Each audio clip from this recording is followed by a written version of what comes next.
Assalamualaikum warahmatullahi wabarakatuh. Baiklah anak-anak ibu, pada hari ini kita kembali belajar lagi tema 2 udara bersih bagi kesehatan, subtema 1 cara tubuh mengolah udara bersih. Pembelajaran 1. Baiklah, sebelum ibu mulai pembelajaran, ada baiknya kita berdoa terlebih dahulu. Adapun tujuan pembelajaran kita pada hari ini, setelah mengamati gambar hewan, siswa dapat mengenali pernapasan pada hewan satu persatu dengan benar. Pernapasan pada hewan, seperti manusia, hewan juga bernapas untuk mengambil oksigen dan membuang karbon dioksida. Namun, sistem pernapasan pada hewan berbeda dari manusia. Bahkan, sistem pernapasan pada hewan pun berbeda-beda sesuai jenisnya. Berikut sistem pernapasan pada beberapa jenis hewan. Pernapasan pada hewan yang pertama yaitu cacing tanah, vermes. Cacing bernapas melalui permukaan kulit.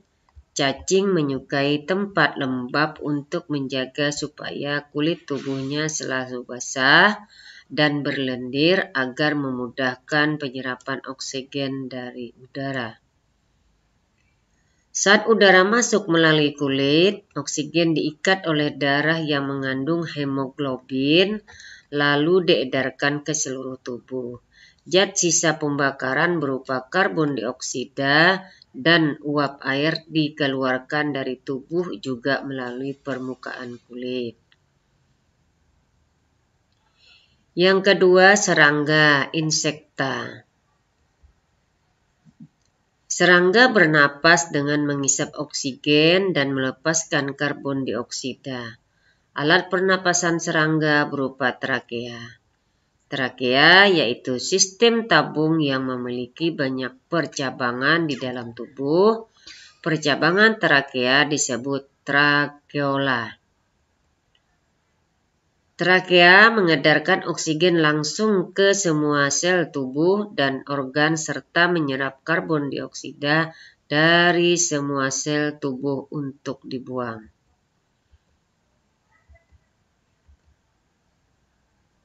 Serangga juga, udara memasuki trakea melalui pori-pori kecil di permukaan tubuh serangga yang disebut dengan spirakel. Selanjutnya, udara beredar melalui pembuluh udara kecil. Sel-sel tubuh mengambil oksigen langsung dari pembuluh darah kecil itu. Karbon dioksida dari sel akan mengalir ke trakeola, lalu dibuang melalui lubang spirakel. Yang ketiga yaitu ikan, Pisces.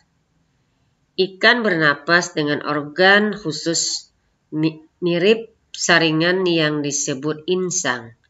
Insang berbentuk lembaran tipis berwarna merah muda dan selalu lembab.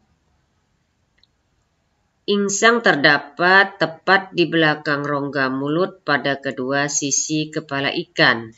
Biasanya insang dilindungi oleh selaput atau rangka yang disebut tutup insang.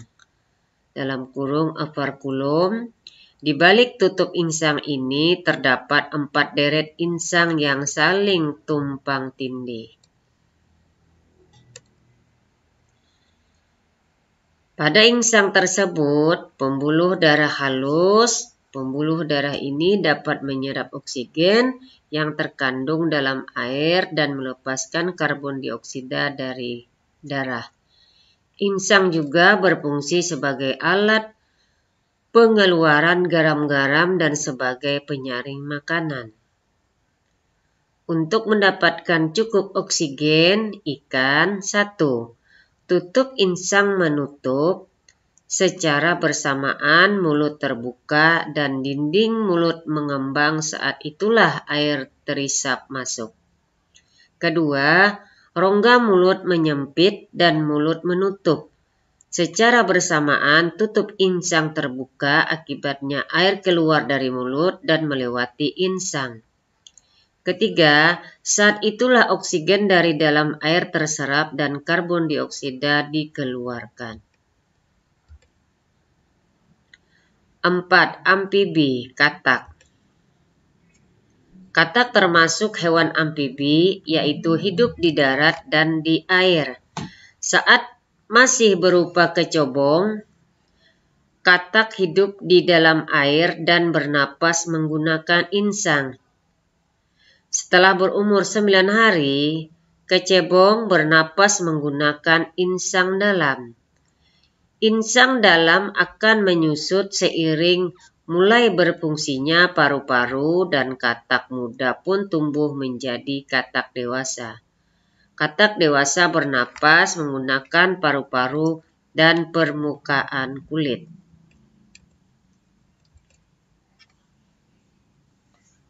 Selanjutnya, di dalam paru-paru amfibi terdapat banyak gelembung udara yang sangat kecil, berselaput dan penuh dengan kapiler darah.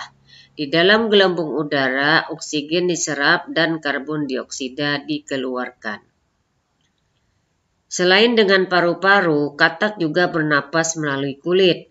Permukaan kulit katak selalu basah agar memudahkan penyerapan oksigen dari udara.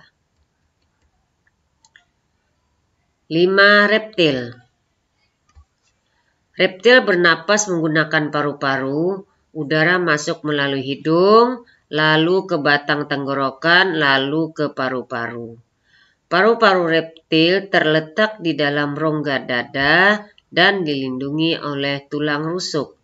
Paru-paru reptil ada beberapa lipatan dinding yang dapat memperbesar permukaan paru-paru.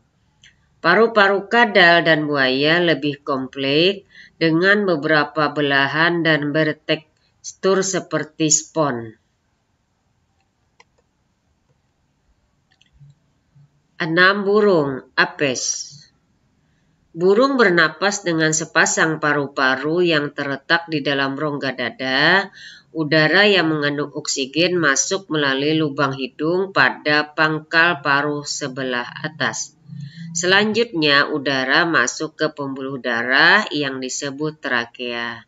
Dari trakea, udara sebagian masuk ke paru-paru dan sebagian lagi masuk ke kantong udara.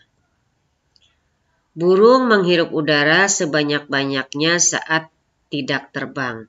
Sebaliknya, saat terbang, burung tidak menghirup udara. Udara dihembuskan dari kantong udara ke paru-paru.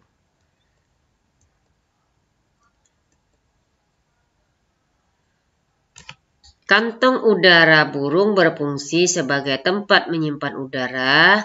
Udara yang dihirup itu kemudian disimpan dalam kantong udara.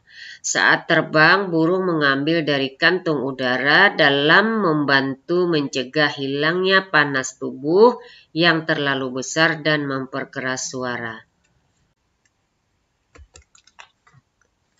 7. Mamalia. Mamalia adalah jenis hewan yang menyusui anaknya.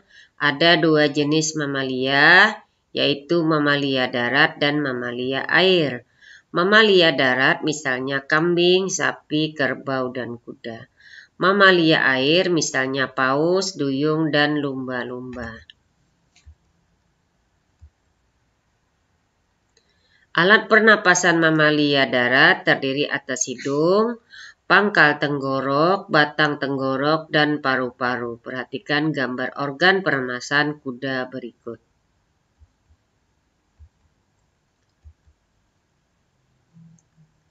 Pada mamalia air, hidungnya dilengkapi dengan katup. Saat mamalia tersebut menyelam, katup akan menutup. Sebaliknya, saat mamalia tersebut muncul ke permukaan air, katup terbuka.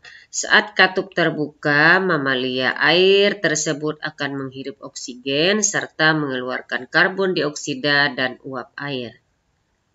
Demikianlah video Ibu pada hari ini tentang pernapasan pada hewan untuk pelajaran IPA. Mudah-mudahan bermanfaat. Ibu akhiri dengan Assalamualaikum warahmatullahi wabarakatuh.